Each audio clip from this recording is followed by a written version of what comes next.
सिया राम जय जय राम, राम सिया राम जय जय राम। बोला रघुपति राघव राजा राम, पतित पावन सीताराम। बोलो रघुपति राघव राजा राम, पतित पावन सीताराम। प्यारे भक्तों, श्री तुलसीदास जी ने लिखा, श्रृंगी ऋषि और वशिष्ठ बुलावा, पुत्र काम शुभ यज्ञ करावा। भगत सहित मुनि आहुति दीने, प्रगटे अग्नि कर चरह लीने। प्यारे भक्तों, चरु कहते हैं खीर से। जिस समय महाराज दशरथ के यहाँ पर यज्ञ का आयोजन हुआ, उस यज्ञ में जब श्रृंगी ऋषि वशिष्ठ जी के द्वारा यज्ञ कराया गया, तो जब यज्ञ में पूर्ण आहुति डाली गई, तो पूर्ण आहुति डालते ही हवन कुंड से यज्ञ से अग्नि देव प्रकट हुए। हाथों में चरु यानी खीर का पात्र है। उस खीर के पात्र को अग्नि देव ने वशिष्ठ जी के हाथों में दिया। वशिष्ठ जी ने वह खीर का पात्र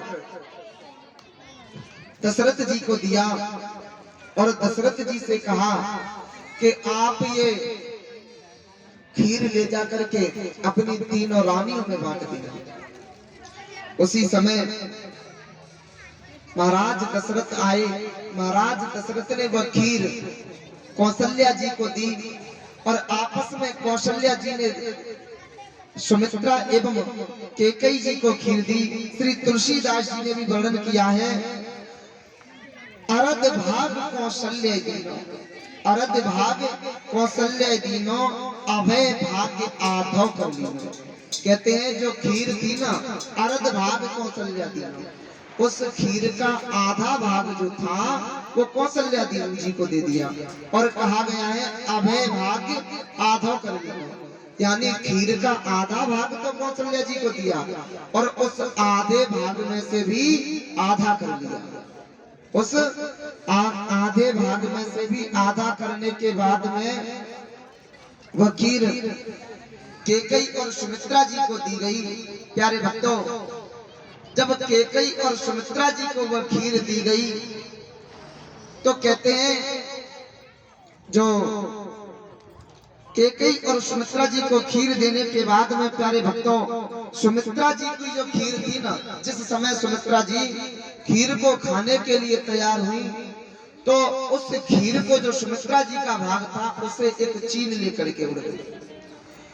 तो जब चील लेकर के उड़ गई, यह दृश्य जब कौशल्या जी ने और कैकेयी जी ने देखा तो अपने अपने भाग का भी थोड़ा थोड़ा हिस्सा सुमित्रा जी को दे दिया।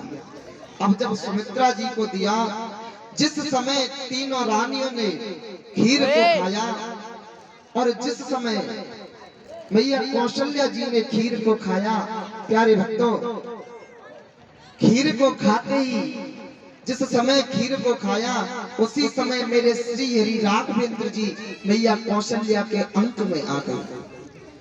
देखते ही देखते धीरे धीरे धीरे धीरे 12 वर्ष व्यतीत हो गए।